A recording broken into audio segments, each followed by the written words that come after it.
Folks, today is Friday, October 5th, 2018. This is Roland Martin Unfiltered. Coming up in the next hour, guilty. Chicago cop Jason Van Dyke found guilty of second-degree murder in the shooting death of Laquan McDonald. It has been more than 50 years since a Chicago cop has been convicted for murdering someone on duty. We will break down all aspects of this case.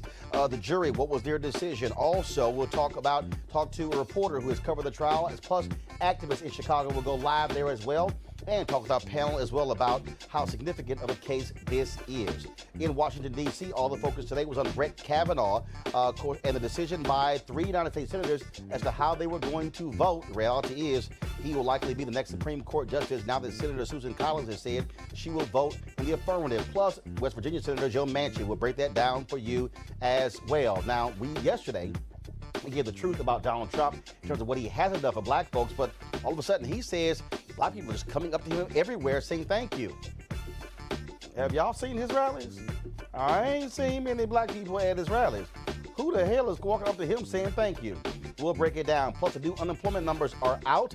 Job growth is weak, but unemployment is down to its lowest level since 1969. We'll break down what the numbers show for African Americans.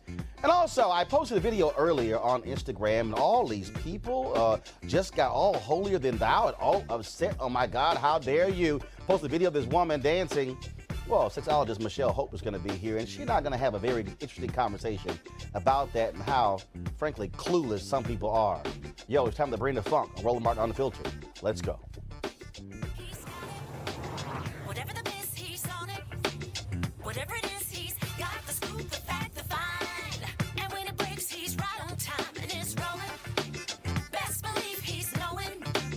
Putting it down from sports to news to politics. With entertainment just for kicks, he's rolling. It's on go, y'all. It's Roland Martin, yeah. Rolling with Roland now. He's funk, he's fresh, he's real, the best, you know he's Roland Martin now.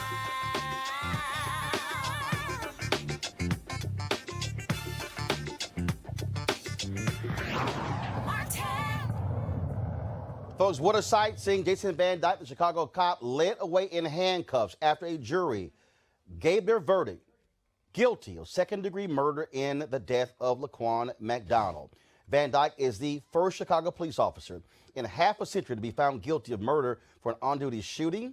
He'll face a minimum of 6 years in prison when he is sentenced by the judge. Folks, here's the verdict as it was read in the courtroom this afternoon in Chicago.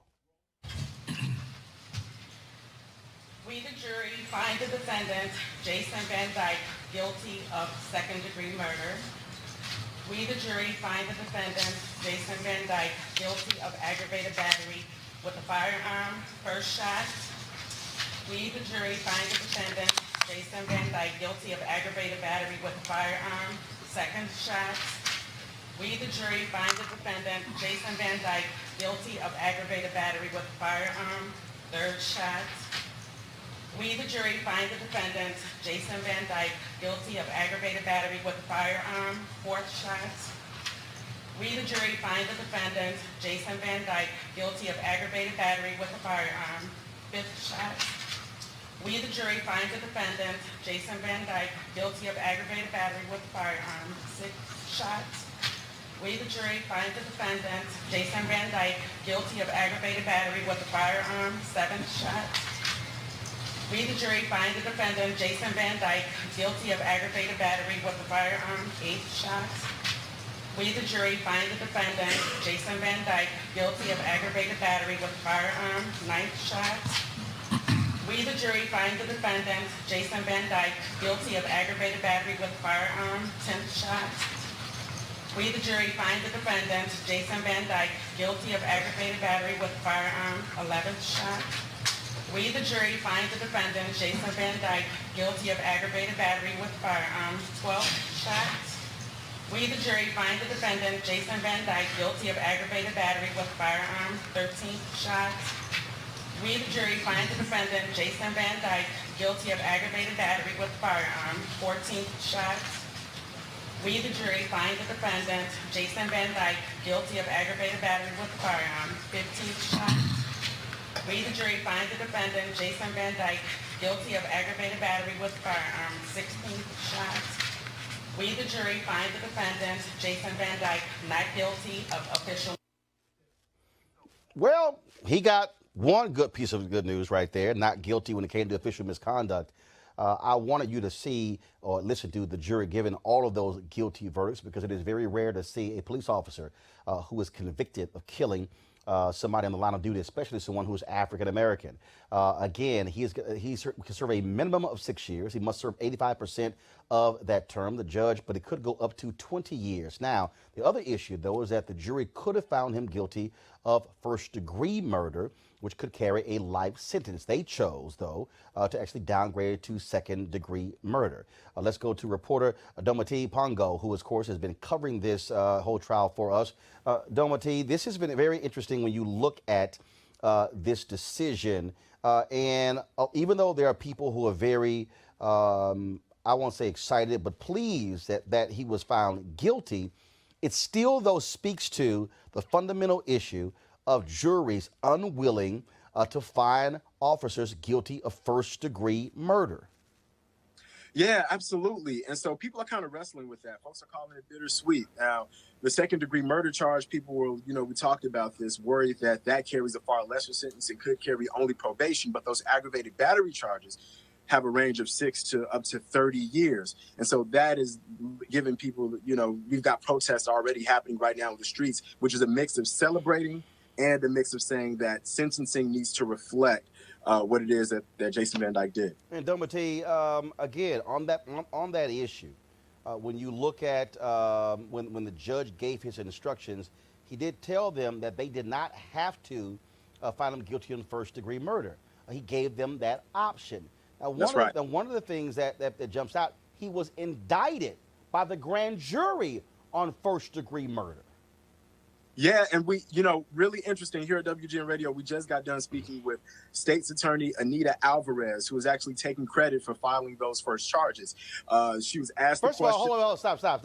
Anita Alvarez, what the hell is she taking credit for? Because she was the one who didn't do a damn thing when it came to this case, and it wasn't until 2 journalists forced a video to be released to the public where we actually found out what happened. She didn't do a damn thing for 4 years with Jason Van Dyke.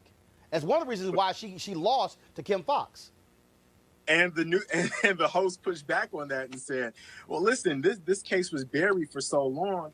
And following this case, there's going to be an investigation into the whole cover-up. I mean, there was the leak of the mayor's office emails talking about the case. There were police reports that were corroborated among officers that said something totally different than what actually happened on camera. And like you said, that shooting happened in 2014. It took for William Calloway to sue and submit a FOIA to get the police dashboard camera video released. Brandon Smith to help with that FOIA to get that released. It took for Jamie Calvin, an independent journalist. All of these people are independent journalists, not even institution or general market journalists, who pushed to get all of this information, such as the autopsy report, released out to the public. So it does seem a bit audacious for Anita Alvarez to be taking a victory lap as well. See, she commended the county prosecutor, the special prosecutor in the case, for mentioning those charges that she filed. And then the question was, wait a minute, you filed the first-degree murder charges, but not the second. Well, she said, well, the judge in the case said that you have to go through the prosecution trying to prove that first-degree murder charge before you can even get to the second-degree murder charge. So she's still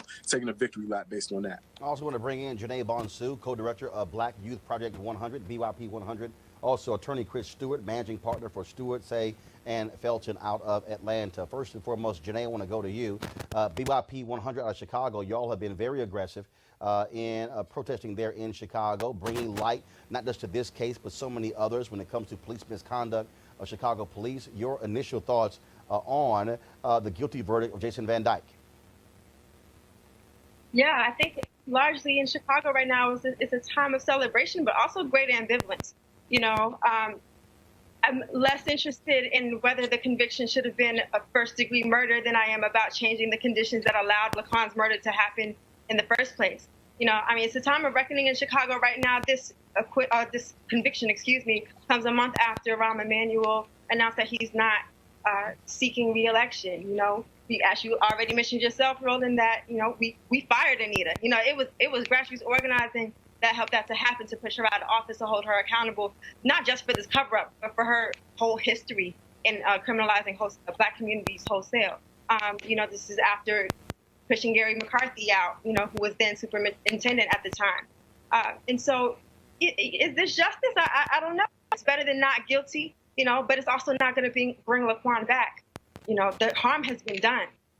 No conviction will bring Laquan back. Chris Stewart, I want to go to you. Prosecutors, I'm reading a Chicago Sun-Times story. It says prosecutors would have needed to prove that Van Dyke shot McDonald, quote, without lawful justification in light of Illinois' law on the use of deadly force by police. Now, that's what they would need to do to win a conviction on first-degree murder. Again, this is one of those examples to me where the law gives so much leeway to police officers that it makes it very difficult to rise to that level to convict on first-degree murder. It is. I mean, the extenuating circumstance that I think that they got to second instead of first is that he had the pocket knife, which we know didn't have anything to do with the shooting. He wasn't a threat to the officers, and that bumped it down to the second. But in fact, Chris, 1 second. In fact, in reading this Sun-Times story, they say the second-degree murder verdict against Van Dyke means that jurors agreed that Van Dyke was guilty of first-degree murder beyond a reasonable doubt, but that a mitigating factor caused him to shoot McDonald, which was the knife. Yes. Yeah. So that's how they ended up getting to the second. But he's going to get hammered because those 16 ag assault convictions don't get combined. My understanding is that he'll get 6 years for each charge potentially. So it's huge. But, this is a great victory today. But what about the cover-up? This situation happens all the time. I'm in Chicago every month fighting the Antoine Galat case where he was shot and they covered it up. Same thing. They lied in their police reports. They lied about what happened. It's an epidemic that has to stop. And in fact, if folks out there, and Janae, I want to go to you on this very issue, and we've been covering this, the reality is we know of Chicago police officers, including bosses of Jason Van Dyke, who did all they could to protect him. You have the officers who went to the Burger King, who destroyed video evidence. You have the officers who lied in terms of the circumstances of Laquan McDonald charging them. From the moment Laquan McDonald was shot, the blue wall actually was erected around Jason Van Dyke, and they tried everything they could to cover up what took place. This is one of the reasons why people don't trust the Chicago Police Department, because they are willing to lie to protect one of their own. Mm-hmm. Yeah, the police department swiftly constructed this narrative that media and, everyday people really even challenged. You know, this constructed narrative of, oh, I feared for my life. It was self-defense, had to do what I had to do. A Black person is dead, and you know, no one thinks twice about it. And so one thing that I hope that is a takeaway from this trial is that we have to take these narratives with a grain of salt. And we have to continue to push forward what grassroots activists have been pushing for a long time: community control over police. The CPAC legislation, Civilian Police Accountability Council, is still just languishing in city council right now. Police still get $4 million a day in Chicago, and the neighborhood that Laquan came from, and all the structural conditions that led him to where he is still underfunded. There's still unemployment in these neighborhoods. All of these structural conditions, and so FLP contract still has loopholes that allow Chicago cops to get away with murder, right? And so there's still a lot more work to do. I don't want to undermine this. Delivery of justice with the system that we currently have now, right? But there's still so much more work to do because Jason Van Dyke is not just a bad apple. He's fruit of a rotten tree, right? And so we still have to reconcile the entire institution of policing, particularly in Chicago, that we still have to deal with. And Chris, and going to you, again, it was a few weeks ago when Attorney General Jeff Sessions spoke nearby Chicago and pretty much said the stress they're under and how these consent decrees are having an impact because officers are choosing not to police. Well, first of all, you would think the Attorney General of the United States should have said to cops, do your job, even if somebody is accusing you of crimes. But what we have here, we have a culture in this country where individuals want to protect cops at all costs, and they don't care about the citizens, even in their constitutional rights.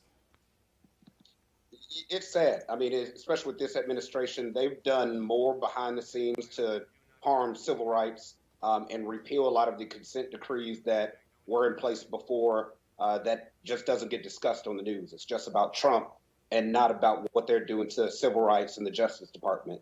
But the biggest problem, which is why I handle civil rights and I fight for these cases, that police are supposed to be heroes. They're supposed to be the bravest. They're not supposed to get scared and shoot a kid who has a little pocket knife. They're supposed to de-escalate, like the juror said. But the problem is they're acting more as executioners in some situations instead of a hero. And that has to stop. And it only will stop with things like with verdicts like today. Janae, no word as to whether or not the Department of Justice will pursue any civil rights violation charges against Jason Van Dyke, even though he has been convicted there in state court. Do you believe that, or will you and others put pressure on DOJ to also seek civil rights charges against Jason Van Dyke? Well, there hasn't currently been any conversations or, push to ask DOJ or pressure DOJ to bring those charges. Especially as an abolitionist organization, I don't think that we are looking to DOJ for justice in this situation. Jason Van Dyke was convicted. The jury ruled in a way that sees his actions for what they were, which is murder and disregard for Black life.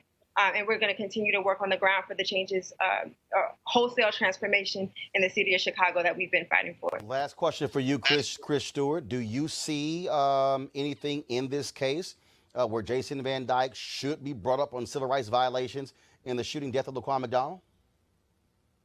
Of course, but with this administration, it'll never happen. You see what happened with my Alton Sterling case. DOJ failed to do their job and get involved and bring charges. We won't get any type of civil rights progression or activity until this presidency is over. All right. Janae Bonsu, as well as Chris Stewart, we surely appreciate it. Thanks a lot. Thank you. All right. And is Dumati Pongo still there? He's still there? Yeah. Dumati, I do want to ask you the question. Did anybody bring that up at any of the news conferences about the possibility of pursuing civil rights charges against Jason Van Dyke? I haven't yet heard that. At the news conferences, I was on the ground at the protests, and that is one of the #1 things that they're talking about. They're talking about bringing those civil rights charges, and also talking about reforming the police department from bottom up, as Janae and Chris said. There needs to be a new standard of what use of force is. When you talk about whether someone was fearing for their life, If they have unconscious bias and they're legitimately scared every time they see an African-American face, then yes, they flee for their life. Now, is that fear justified and does it make sense? That's something that isn't talked about. It needs to be objective. And that's what a lot of activists are talking about and what they have been mobilizing around. And also talking about these, as it relates to the civil rights issue, these stop and frisk policies here in Chicago. 70% of the people stopped and frisked are African Americans. We only make up 30% of the city.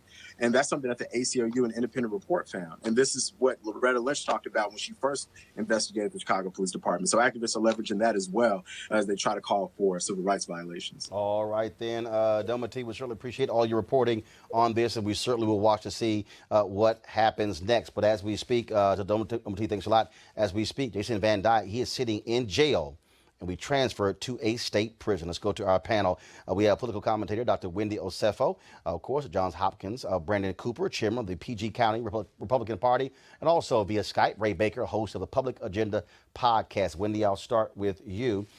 Do you feel as if justice has been served in the case of Jason Van Dyke?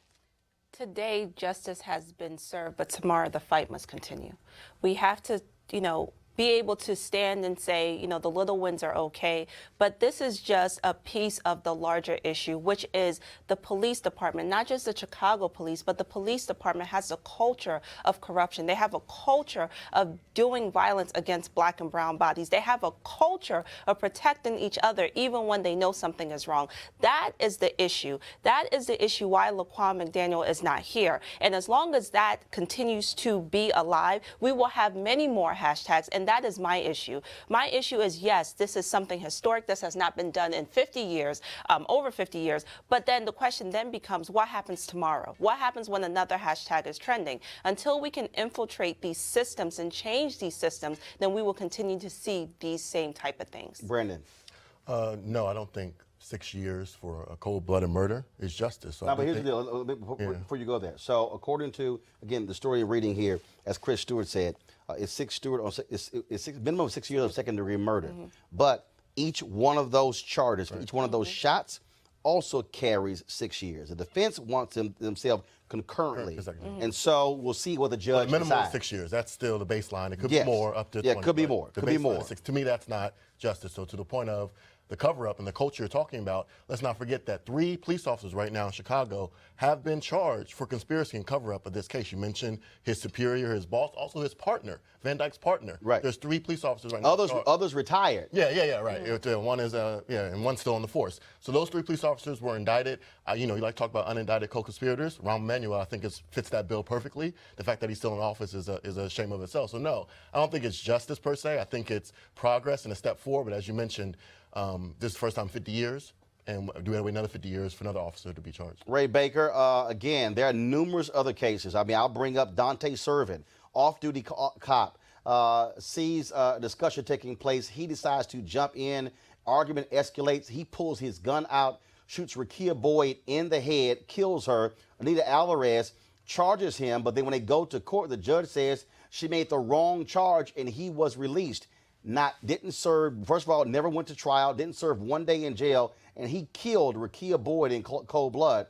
There are numerous other cases of Chicago police officers who have killed folks, and there has been no justice whatsoever. Your thoughts about justice in this case? I like what Dr. Wendy Osefo had told us earlier, that this was individualized justice, not institutionalized justice. And the thing that's important to remember there, as some of our panelists have outlined, as your organizer from BYP 100 outlined, that's so important to understand the difference. Because if we have to continue to come back to the criminal justice system time and time again just to plead for individual justice, that means wholesale progress and change has not happened.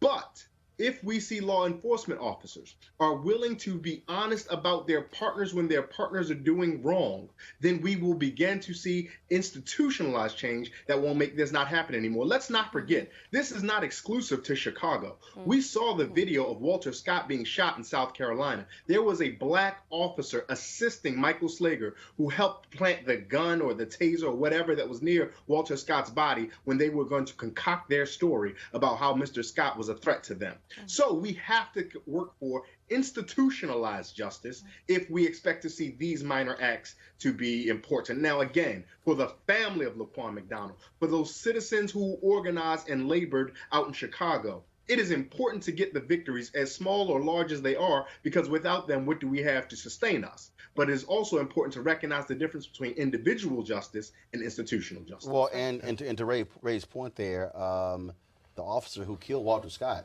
went to prison not on murder charges. It was a hung jury. He went to prison because he cut a deal and pleaded guilty to civil rights violations. Yeah. And I want to share, I definitely agree that under this DOJ, I'm not a fan of Jeff Sessions, never thought he should have been appointed, and I hope that he gets fired, the next one that Trump's fired.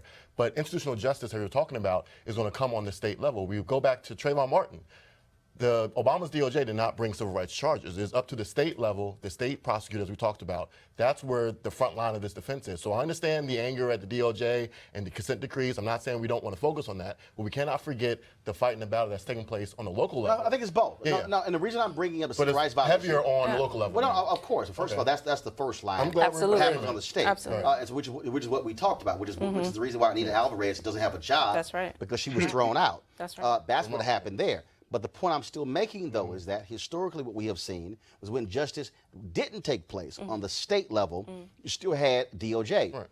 And even in this case, even though he is found not guilty of second-degree murder, DOJ can still pursue That's right. civil rights charges. That's right. But what we have now, though, is the Department of Justice under President Obama, and I would say it's even worse under Trump, in that the DOJ is so skittish where somehow in their mind, if it is not perfect, they won't even attempt to pursue a case, as opposed to saying, wait a minute, look, try the case, and if you lose, but don't do anything. Right. Yeah, the laws Wendy? are definitely stacked against justice. And I think that that's the big argument here is we have to do something. And yes, this is individualized and it's something for us to celebrate, but we have to look at the bigger picture here. And the bigger picture here is coming from someone who lives in Baltimore and was on the ground when everything happened with Freddie Gray. This is something that continues to happen all of the time. And as the mother of two black boys, I'm coming at this from a personal level. Like, yes, I'm sure that the family of Laquan feels a sense of relief today, especially like how the jurors called each count one by one with each bullet. However, we need to make sure that there is not another Laquan McDaniel, because that is when we are going to see big time change, and that's what we're looking for. Well, again, hopefully Ray Baker will see these changes in the police departments, but here's the thing.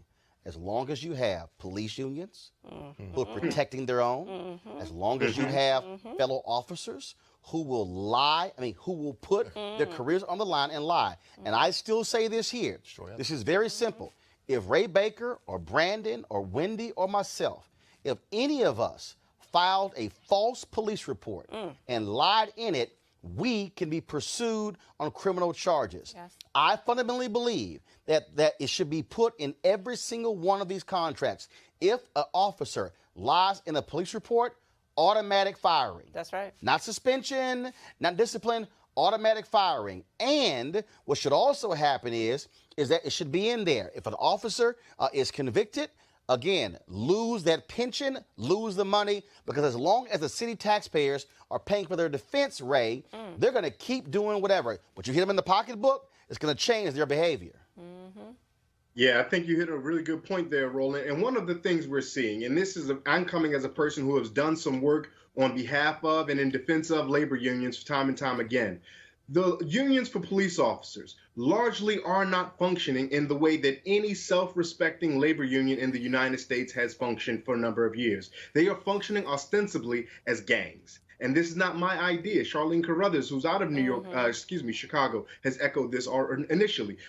They are functioning in gangs in ways that protect people, that create this idea of individualized bad apples, where in almost any other line of work, a bad apple may have an adverse situation with someone they serve. Whereas in law enforcement, when they have a bad apple, it is taking people's lives. And we can't afford to continue to have situations where people's lives are being lost because of these so-called, air quote, bad apples. Maryland, for example, I know Brandon's familiar with Maryland. I learned that Dr. Osefo is from Baltimore as well. And Maryland, for example, has what they call the LEBOR, the Law Enforcement's Bill of Rights, which means should a law enforcement officer have a situation where a citizen dies in their hands, that law enforcement officer has up to a week to organize their thoughts, their plans, and then before they have to go and give a report and accounting for. That's not so for any other profession. That's not so for any other. If you have a car accident with a bus driver, that bus driver has to get out there and give their statement at that moment. I'm sure the folks from the ATU would happily take a week to get their story together, but we have to find a consistency if we want to have accountability. But ultimately, we know we don't have this because police, unfortunately and sadly, have not functioned as what we heard one of your previous guests say, which is simply to be the heroes of our society. They function to protect property and class, and more often than not, that means whiteness. All right, folks, let's go to our next story. Today in Washington, D.C., all the attention was on Supreme Court nominee Judge Brett Kavanaugh. The question was, who would vote for him? Who would vote against him? After today's cloture vote, it was Senator Lisa Murkowski of Alaska who said she was not going to be voting for Brett Kavanaugh. She voted against enclosure, but of course you had Arizona Senator Jeff Flake as well as Maine Senator Susan Collins, who both voted for him. Well, it was at 3 p.m. Eastern when Susan Collins announced in a long-winded 1-hour speech, which could have been very simple, where she said that she was going to vote for Brett Kavanaugh on the Supreme Court, but then she also said, which was very weird, that she also believed Dr. Christine Ford, which was kind of weird that you believed her, but then you said there was nothing there to say Kavanaugh did it. Okay, that made no sense whatsoever. And then shortly after she made that decision, it was Democrat Joe Manchin of West Virginia who came out and said he was going to vote for. So as it stands right now, if all of these votes line up, he will be confirmed with a 51-49 vote. Mitch McConnell, you remember him, the one who held open the Supreme Court seat for 243 days after Merrick Garland was appointed by President Barack Obama. Here's what he had to say.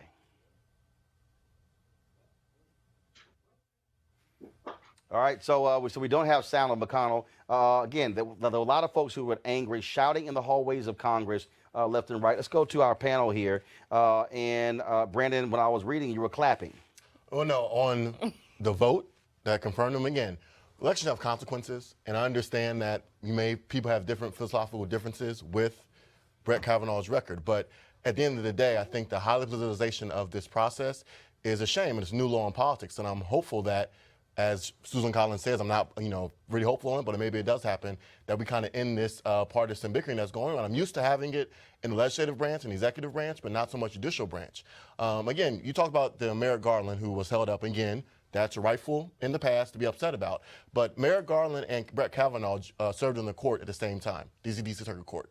They share 97% of the opinions. They were on the same side. So this idea that Brett Kavanaugh was some type of radical, extremist vote. It was not. This was a display of politics that we saw in the nation. So if they shared 97% of the time, why in the hell did Republicans give Merrick Garland a hearing?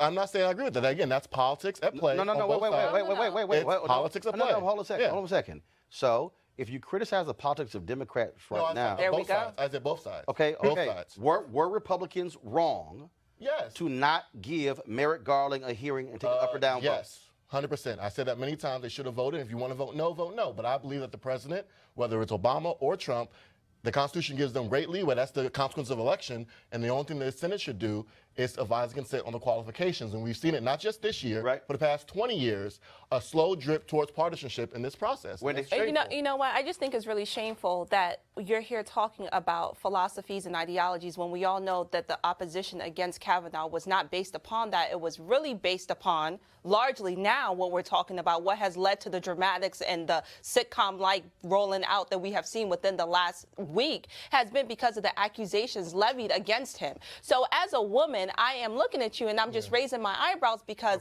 we are continuously under attack. We have a woman, Dr. Ford, who came forth and said, this is what happened to me. On top of that, we also have individuals that he went to school with saying that the Brett Kavanaugh that he categorized himself to be is not who he was. Excuse me, let me finish. Let me finish. So what I think is the issue here is the fact that no matter what, Republicans are going to vote for him, even if his character is is extremely flawed. Even an ex-Supreme Court justice came out and said he does not deserve to be on the bench. So what I'm saying to you today is you can throw around Merrick Garland, you could throw around partisan politics. Yes, I believe that that's a play here. But what's dominant here is that this man is going to attack everything that I stand for as a woman, and that is problematic. Okay, but Susan Collins is a woman as well, so she's supported that. So I understand. Yeah, but she's a Republican. She's a Republican. Okay, so they don't matter. They don't matter. No, don't do that. Don't put words in my mouth because I didn't say that. I didn't say that. I'm not a woman. I didn't say that. You pulled That's the woman right. card, and I understand again. I did. I can't pull that card, but I'm pointing to Susan Collins. But back to your point,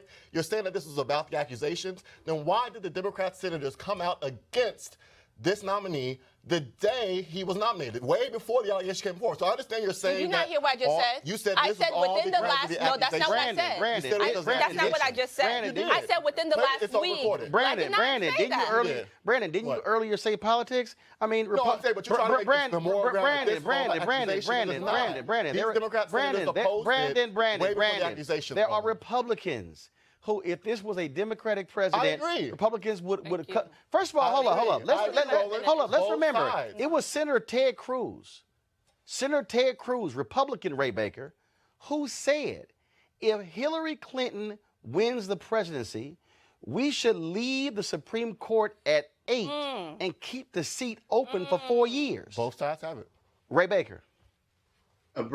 I'm not going to pick on our friend Brandon there for the both sides talk that he does, because that seems to be our Republican friend's only way to justify what we would call questionable political behavior. But I will say this, and this is something to keep in mind. No, hell no. Ain't no 3 against 1. Yeah, no. I'm simply asking you a question. And it's not 3 against 1. So stop all that. No, hold on. Stop whining about.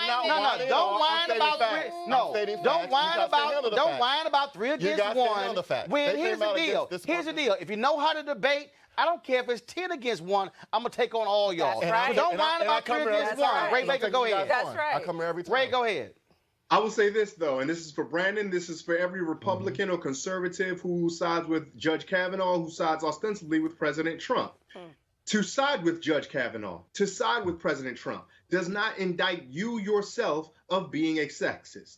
It does tell the rest of us, though, that sexism isn't a problem for you. That's right. And that's problematic for a number of us. That's problematic for me. That's problematic clearly for Dr. Acefo. And that's clearly not problematic for Susan Collins. And I understand that you referenced her, but Dr. Lawrence Brown of Morgan State University tells us that identity is not the only thing that matters when it comes to representation. You can't have diversity for sake of appearance if that diversity is still representing the hierarchical oppression of the power class. Susan Collins epitomizes this time and time again. So we have to say that. The second point we have to say is that Mr. Kavanaugh has demonstrated, according to the American Bar Association and according to a number of other neutral judicial parties, that he would be a rather conservative, in fact, more extreme, more than Judge Gorsuch, more than Justice Alito, more than Justice Roberts, Supreme Court Justice. Now, to your point of elections having consequences, fair enough. So they do. So too does voter suppression have consequences. So if we're going to talk about who won elections, and if we're going to bring this back to elections, then let's have a wide macro level skip with that conversation. But I don't imagine that's something that our Republican friends want to do, because they overwhelmingly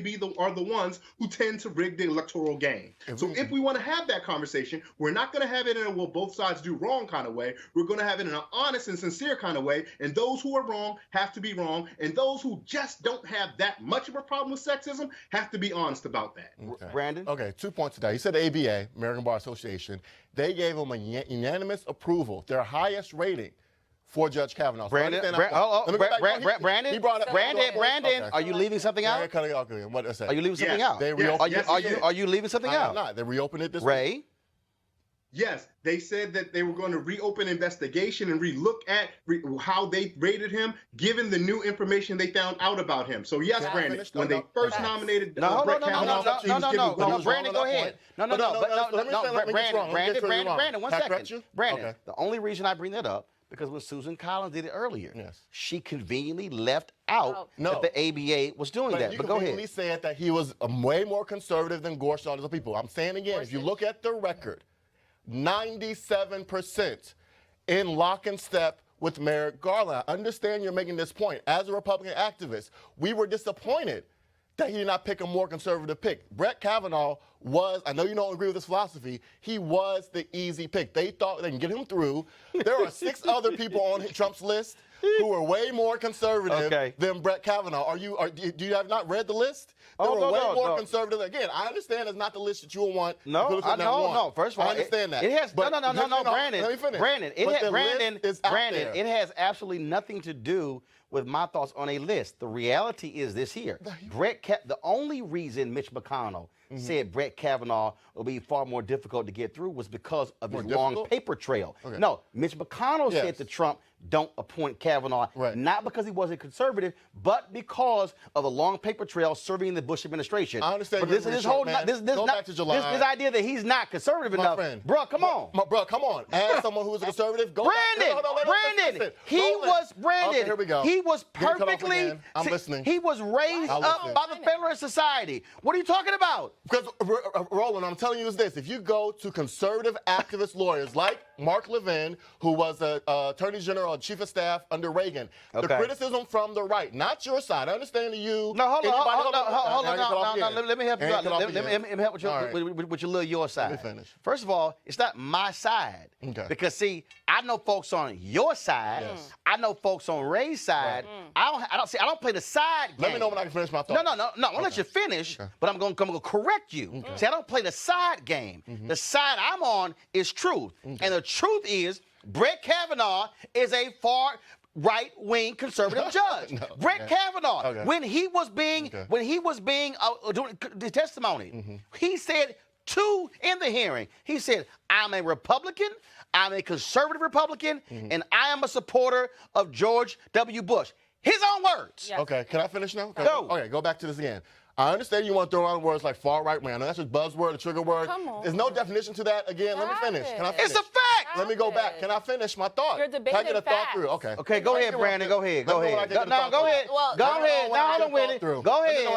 Go ahead and explain to me how he somehow is moderate. I'm not saying that. What I'm saying is this word has no definition, first off. Secondly, I'm pointing out it got definition. It does not. First off, I'm pointing out the fact also was that when Judge Kavanaugh was first appointed to D.C. court, he had to go through the Senate too. Was this divisive then? No, he got over 80% of the vote. Oh, hell, Brandon, do you want to go there?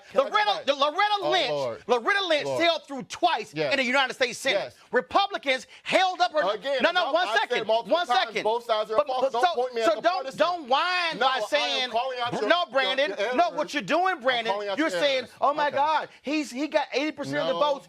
You would know as I know, when you go higher up, especially the Supreme Court, it's a different level of focus. Okay, y'all want to pretend like he's some controversial pick. He is controversial, and every time you say that, it's a slap in the face. Wendy, make your comment. Ray Baker, Brandon, final comment. Go ahead. Brandon, I said Wendy. Go. My comment is I do agree with you on one thing. Elections do have consequences. And now what we have to do is we have to know that at the end of the day, November is going to be a key moment for a lot of people. When people say, why does Kavanaugh matter? Why does this things matter? We have Supreme Court cases that are not even up yet that this guy is going to oversee. So yes, Kavanaugh is going to sit on the bench. But I want you guys to remember things like Madison versus Alabama, where it's going to decide whether an individual who is incarcerated can be executed if he has a mental disorder.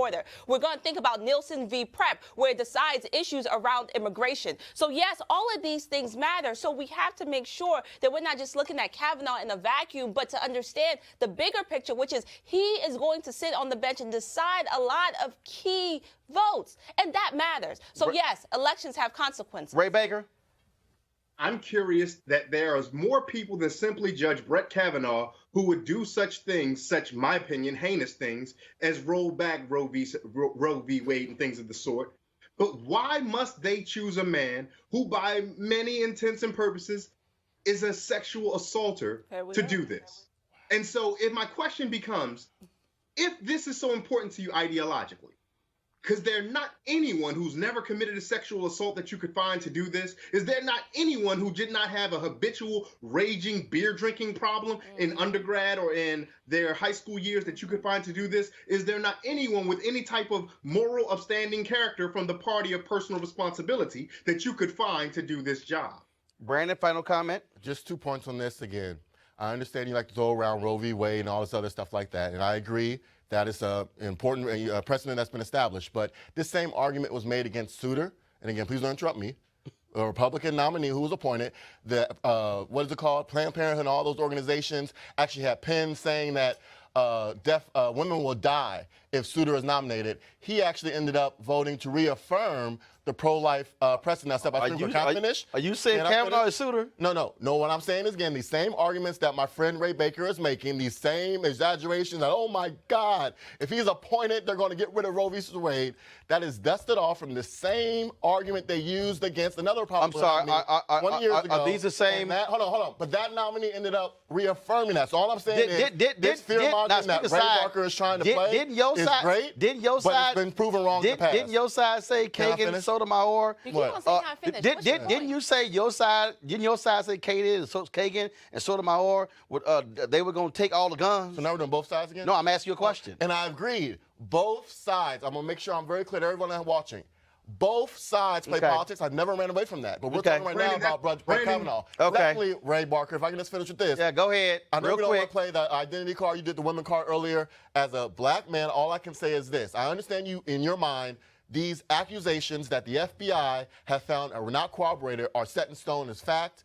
There has been no corroboration. Let me finish. There have been, There's been no corroboration presented over the past 5 weeks of this circus in the Senate. I'm not saying that it didn't happen or didn't because I wasn't there. Okay. What I'm saying is that the accusations that are uncorroborated from anyone, even people that she said were in the room, her lifelong friend who said she said was in the room, came out in sworn testimony and said that she does not recall it happening. So all right, folks, you're jumping to conclusions. Okay, well, it's very simple. I still find it to be very interesting when Senator Collins says that, I believe that she was sexually assaulted.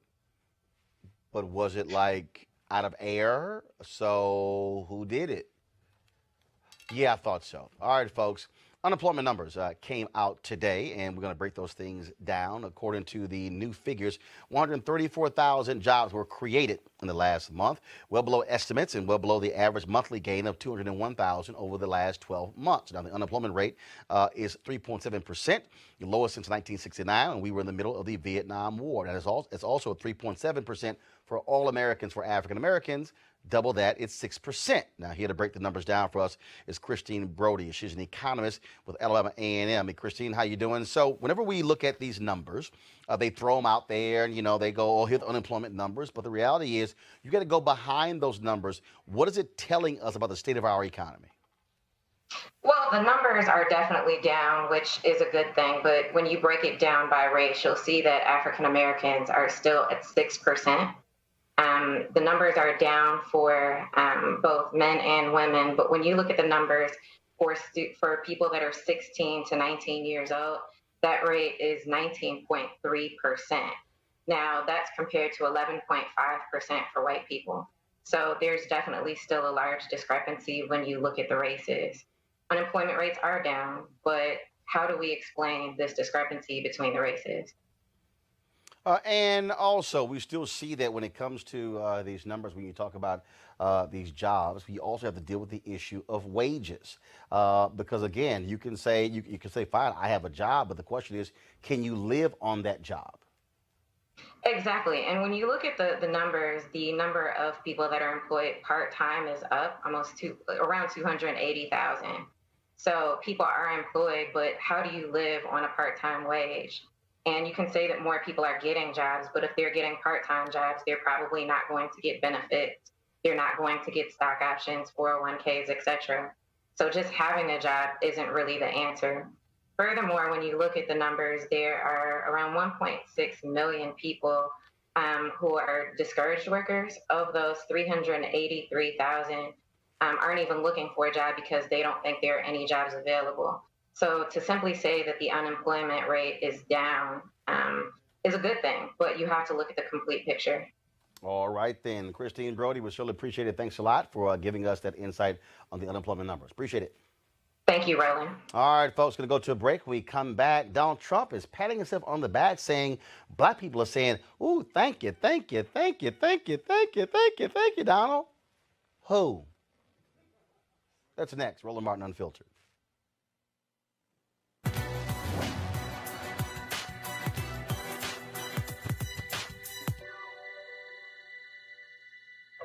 how many must die before we can really have a free and true and peaceful society?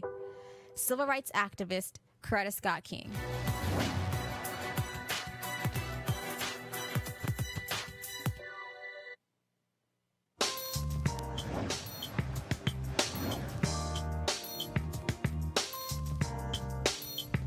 All right, folks, HBCU Giving Day, our school today, North Carolina A&T State University, located, of course, in the state of North Carolina. Duh, it's in their name. Founded, of course, in 1891. Notable graduates, Ronald McNair, former NASA astronaut, Reverend Jesse Jackson Sr., plus his son, Jesse Jackson Jr., as well as the actor Terrence J. And so if you want to support North Carolina A&T, please go to ncat.edu. Folks, last night, Donald Trump had a rally, one of his usual raucous affairs, and he was just patting himself on the back. Just how black people just love him. Listen to this. So something I'm very proud of, African-American unemployment has reached its lowest rate ever recorded. African-American poverty has reached its lowest rate ever recorded. Think of those two sound bites. The lowest unemployment, the lowest rate of poverty. So think of this. I don't know what happened to the sound there, but let me go to our panel, of course, Wendy, Brandon, and Ray. Brandon, I love it how Trump loves to talk about black people in front of these all-white rallies. Yeah. Okay? He won't come talk to black people. He won't do black media. You won't see him do a town hall in front of black people. It's not like he will sit down with civil rights activists, actually have a discussion. He'll have a hand-picked group of black pastors he'll speak to, and then he'll tout all this sort of stuff, and nobody gives any pushback when it comes to facts. I can lay down a litany of examples where his policies have actually been a detriment to black folks. What's up with the whole patting himself on the back like black? Okay, so y'all now have the tape fixed. Okay, now, y'all want to hear him say how black people are thanking him left and right. So press play. Think of those two sound bites. The lowest unemployment, the lowest rate of poverty. So think of this. How does you're African American? How do you vote for somebody else? I've done more for them in 2 years. African Americans are coming up and they're saying, Mr. President, thank you. Thank you. And their median income is the highest. But not only for African American, for Asian, for Hispanic.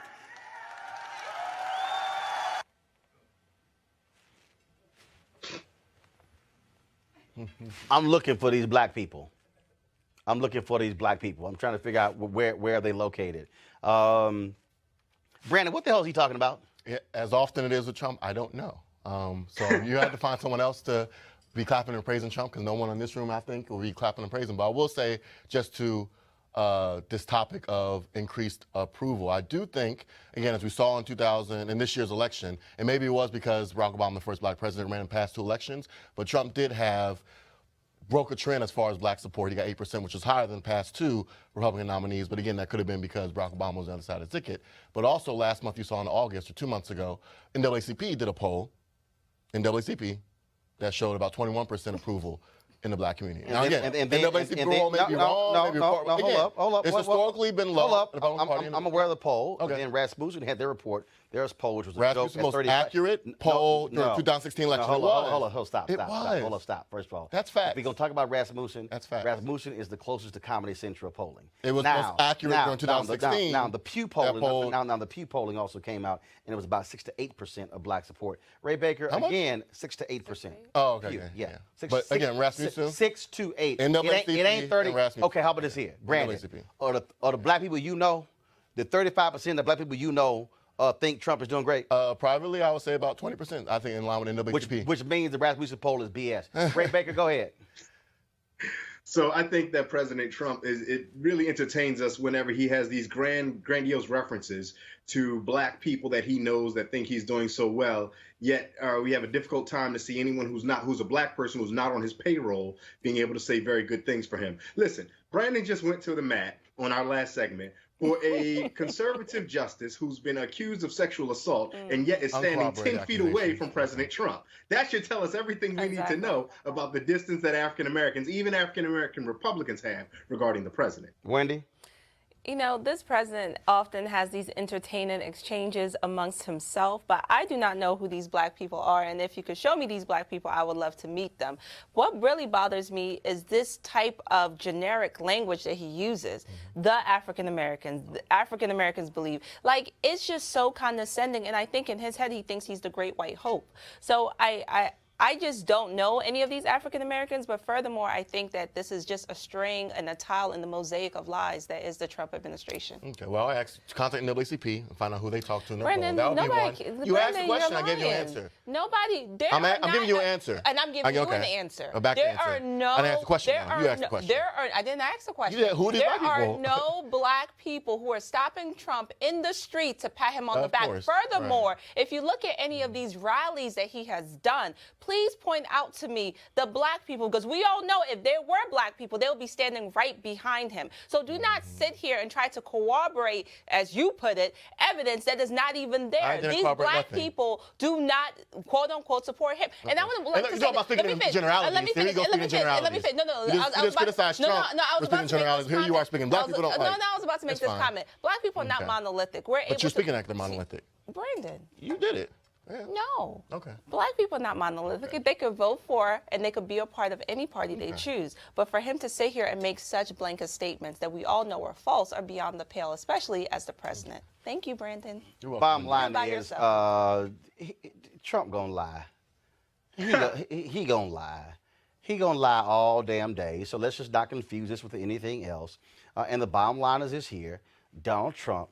See, this is also why you know he lying. If things were so great for black people, then why is he trying to get rid of the U.S. Minority Supply Development Council? Why? That's the only federal agency that is there to help minority businesses grow. His budget wants to wipe them completely out. That's a fact. If he's doing so great among black people, why is it he's refused to go speak to the NAACP? Why has he refused to go speak to the National Urban League, a group that George W. Bush spoke to 4 or 5 times in the 8 years he was president? Why is it that he won't go actually sit down with any members of the black press? Why is it that he actually won't sit down and talk to various black organizations? It is because he has nothing to say. That is why. Folks, when it comes to black people, Donald Trump is all hat and no cattle. That's one of the phrases that we have in Texas. That means he talks a good game, but he can't back it up. He knows it, and we know it. All right, folks, some good news here. Our friend, Reverend Dr. William J. Barber, is one of the recipients of the prestigious MacArthur Grant, $625,000 over the next 5 years. Barber, of course, the pastor of the Goldsboro, North Carolina Greenlee Christian Church, former state conference chair of the NAACP, still on the board of the NAACP, one of 25 winners of the 2018 Genius Grant. So congratulations to my fraternity brother, Reverend Dr. William J. Barber. Sorry, no Sigmas this year, Ray. I'm sorry. I'm sure y'all tried. What? Roland. Roland. What? I was getting along so nice today, too. What? I just want to go ahead and make the distinction who's an alpha and who didn't become a MacArthur Genius Grant winner. All right, y'all. When the award was announced, Barber was being arrested in Chicago at a protest for raising the minimum wage. And so he also, of course, is going to be joining us on Monday, Roland Martin Unfiltered. So we look forward to having him talk about this and what his plans are for the Poor People's Campaign and what he's going to do with those dollars. Also, shout out to Lisa Borders. She also is going to be joining the, this is my iPad here, Lisa Borders is going to be leaving the WNBA, and she's going to the Time's Up movement. She's going to be leading that particular movement. And so shout out to Lisa Borders. She's been, of course, running the WNBA for the past 3 years. And so she'll be the first CEO and executive director of the Time's Up movement. So that's pretty interesting there. So look forward to that. And so we're going to do this here. We're going to go to a break right now. And we come back on Roland Martin Unfiltered.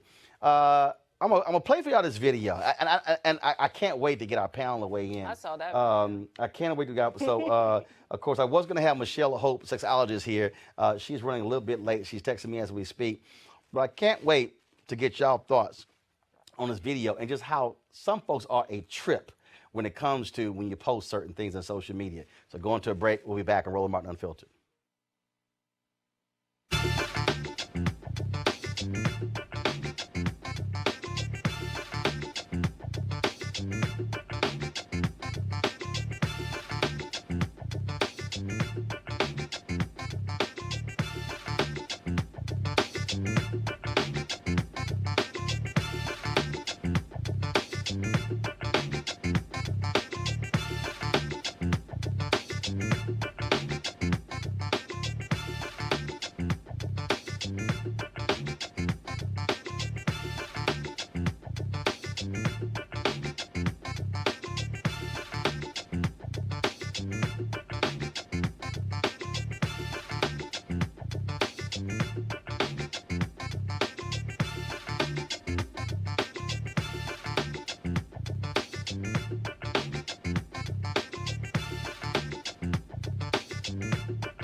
All right, folks, welcome back. So earlier today, Shanae Hall, a radio personality out of Atlanta, posted this video on Instagram, and I saw it, and so I want to play it for y'all, so then I'm going to explain to you. So check this out. So here it is.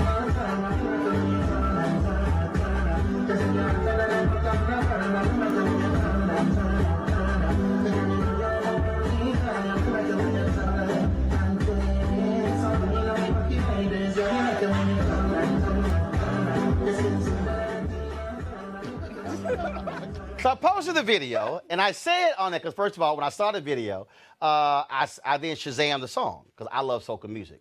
Shazam didn't come up. So I was like, okay. So what I've done beforehand, I asked my followers, yo, who knows? I said, first of all, the Caribbean sisters getting it in. Who knows this song? People like, oh my God, you ain't posting that because of the song. Even though previously I had posted folks asking about soca music because I couldn't actually Shazam it. So all these people start posting, oh, you trying to be slick. Oh, my God, you shouldn't be doing this. It's inappropriate. You a married man. What would your wife think? And I'm sitting there going, are y'all that damn crazy?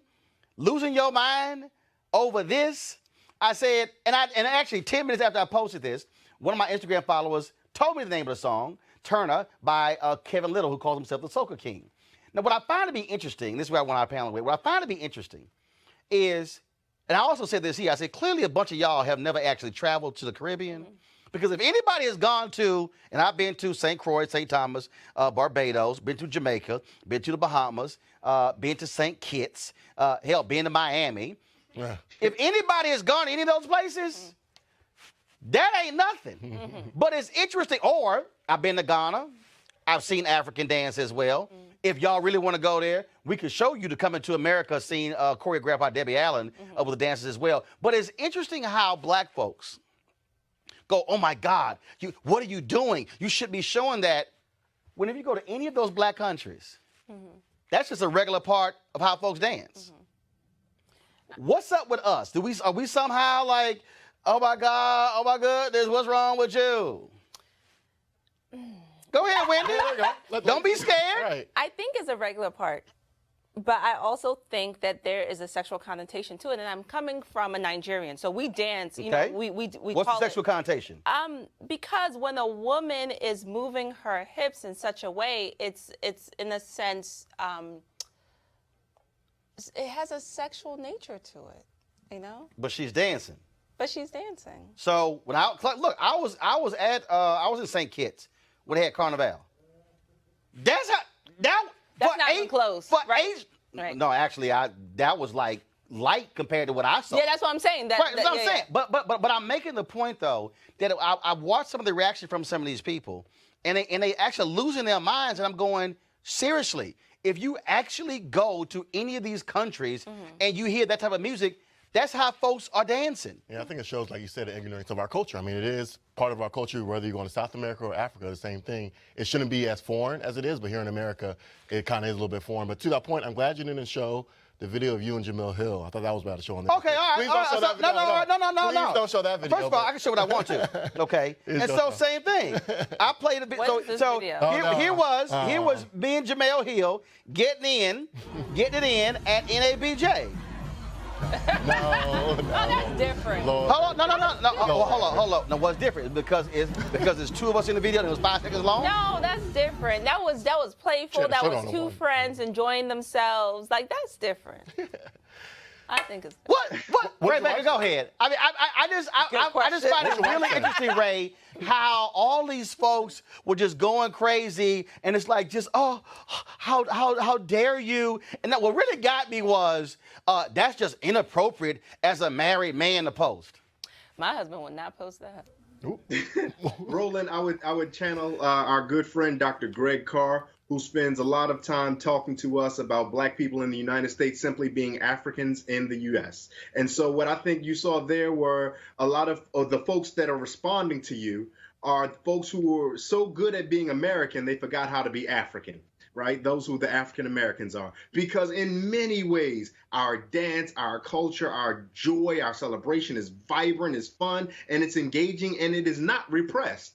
And so, unfortunately, if we look back through the history of the United States, many of those who became what we call founding fathers were super repressed. So a good time doesn't look like a good time to everybody. It looks like a, let me clutch my pearls because apparently that's not right. And another point I would make, unfortunately, I haven't had the opportunity to travel to all of the various places that you have regarding St. Kitts and the Caribbean and even to the continent and the motherland. But I will say this, if you go to a party at an HBCU campus, at some point they're going to play, the soca music. And so as a little brown boy from West Baltimore, I learned soca there. As a little brown boy from West Baltimore, I learned about what the Yoruba and what the Igbo people would get down to and how we would rock to. Because in one way or another, we all are going to get this mix and get this party. So if you see music and you they ain't got to play soca. They going to play back that ass up by Juvenile. Right.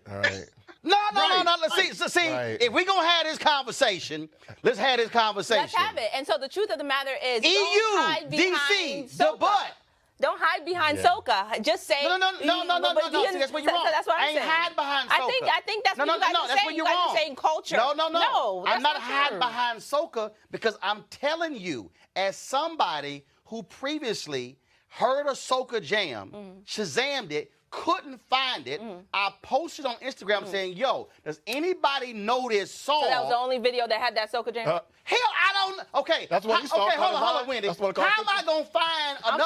I'm talking to you like you my husband. I'm talking to you like you my but I ain't your husband. So is that the only video? I help you Is out. that the only video? Is that the only video? Okay, hold on. Let me help you out. How am I gonna find a song with the video? How am I gonna find a video with the song when they know what the song is? Hold on.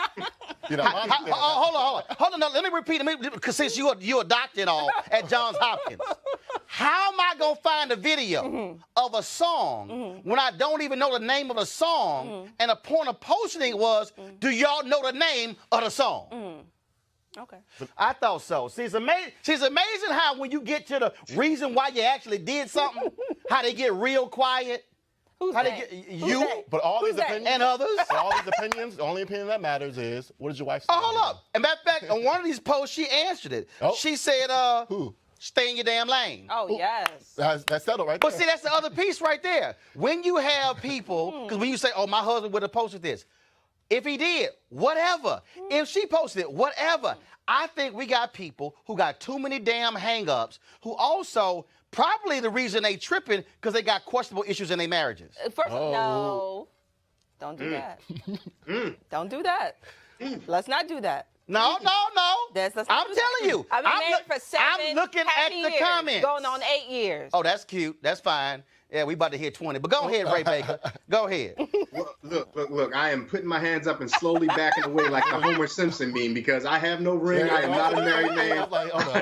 I have no dog in this fight. But I do think it's interesting that you bring that up, Roland. And you were right, man. I mean, there are a number of Americans who face a great deal of repression. We police what women can wear. We police how women ought to dance. We police all this about women. We police it time and time again. When in many parts, it just strips them of their humanity. And part of their humanity, part of our African humanity, is just the funness of music, of dance. You alluded to it, and you're right. We're not hiding behind soca. There's EU's the butt. There's Juvenile's back that thing up, and that's the clean version. There's tons of ways. This unfiltered. Back that ass up. Cisco, the song. Come on now. No, and here's the deal. Now, trust me, I know somebody saying, yeah, but you a man. Let me say it again. I ain't apologizing to no damn body for posting it. And guess what? I got the name of the song, which is what the whole point is. Then I posted another video of me listening to the song, letting the folks know. And so it's real simple. If all y'all folks so damn uptight, yeah, I want to see you at the next black tie ball where you got your gown on and your suit on, and all the songs Ray mentioned come out, and all the songs I mentioned come out. You're going to have your butt on the dance floor, getting your groove on, dropping like it's hot, backing that thing up, whining, twirling, spinning, and twerking. You know it, and I know it. And guess what? I have seen PhDs do it. I've seen reverends do it. I've seen CEOs do it. I've seen all kind of folks do it, men and women. So why don't we stop fronting when it comes to putting something out publicly when you know damn well that's what you do? You don't want nobody to know. See, I ain't scared. You know why? Because I'm a grown-ass man. That's the difference between me and some of the rest of y'all. Wendy, Brandon, Ray, appreciate y'all being on the show. That's my commentary going into the weekend, because I got to go, damn it, because Maxwell going on stage in 55 minutes. And so I got to go see my boy here at MGM Grand in Washington, D.C. All right, folks, don't forget, what? Prince George's County. MGM is in Prince George's. Damn about that. It's in D.C. Ain't nobody talking about y'all specific. What the hell? Well, guess I don't care about your county. And damn it, Maxwell at MGM in D.C. Everybody know that. You ain't never heard anybody saying I'm going to MGM in Maryland. No, they said I'm going in D.C. Get over, you know doggone well. But yeah, okay, whatever.